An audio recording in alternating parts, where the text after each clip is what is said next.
ప్రాతకాల సంధ్యోపాసన యందు గాయత్రీ మంత్రమును జపించి 3 సార్లు ముఖముకుడై సూర్యభగవానునకు ఆర్ఘ్యముసగవలెను. బ్రాహ్మణులారా, మధ్యాహ్న కాలమునందు గాయత్రి మంత్రోచ్చారణ పూర్వకముగా సూర్యదేవునకు ఒకే ఆర్ఘ్యముసగవలెను. తదుపరి సాయంకాలము పశ్చిమోన్ముఖుడై కూర్చుని భూమి మీదనే సూర్యునికి ఆర్ఘ్యం ఇవ్వవలెను.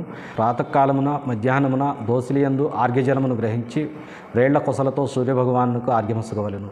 తదుపరి వ్రేళ్ల సందుల నుండి అస్తమయోన్ముఖుడైన సూర్యదేవుని చూడవలెను. ఆ స్వామికి స్వయముగా ప్రదక్షిణము నడిచి శుద్ధ ఆచమనము చేయవలెను.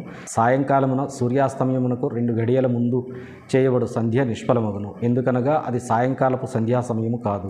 శాస్త్రం యొక్క ఆజ్ఞానుసారము సరియగు సమయమునందు సంధ్య చేయవలెను. ఒకవేళ సంధ్యాపాసన చేయకుండా దినము గడిచిపోయినచో ప్రత్యేక సమయము కొరకు క్రమముగా ప్రాయశ్చిత్తము చేసుకునవలెను. ఒక దినము గడిచిపోయినచో గడిచిన ప్రతి సంధ్యాకాలమునకు నిత్యము నియమముతో చేయనదే కాక 100 గాయత్రి మంత్రమును అధికముగా జపించవలెను. నిత్యకర్మలు లోపించి 10 దినములు గడిచినచో దానికి ప్రాయశ్చిత్తముగా 1,00,000 గాయత్రి జపము చేయవలెను. 1 మాసము వరకు నిత్యకర్మలు తప్పిపోయినచో మరల తాను ఉపనయన సంస్కారములు చేసుకొనవలెను. అర్ధశుద్ధి కొరకు ఈశ్వరుడిని, గౌరీదేవిని, కార్తికేయుని, విష్ణువును, బ్రహ్మను, చంద్రుడిని, యమధర్మరాజును అట్లే మిగిలిన దేవతలను కూడా శుద్ధ జలముతో తర్పణము చేయవలెను. తర్పణ కర్మను బ్రహ్మార్పణము చేసి శుద్ధ ఆచమనము చేయవలెను. తీర్థమునకు దక్షిణ భాగమును మఠమునందు గాని, మంత్రాలయము, దేవాలయము, ఇంటియందో లేక ఇతర ఉచిత స్థానముందు ఎచటనైనా ఆసనారూఢుడై స్థిరముగా కూర్చుని పండితుడైన వాడు తన బుద్ధిని స్థిరపరచుకొనవలెను.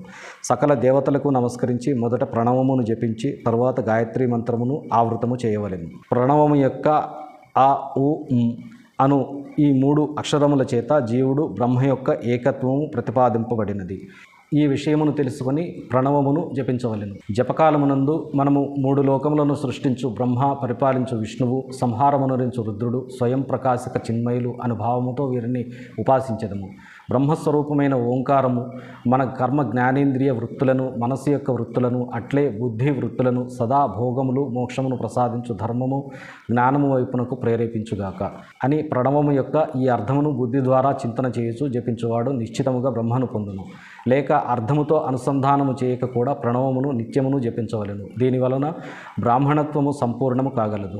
బ్రాహ్మణత్వము ఫలించుటకు బ్రాహ్మణ శ్రేష్ఠునకు ప్రతిదినము ప్రాతకాలము 1000 గాయత్రి మంత్రమును జపించవలెను.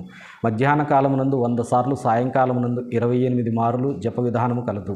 అన్య వర్ణముల వారు అనగా క్షత్రియులు, వైశ్యులు 3 సంధ్యలయందు శక్తి కొలది గాయత్రిని జపించవలెను.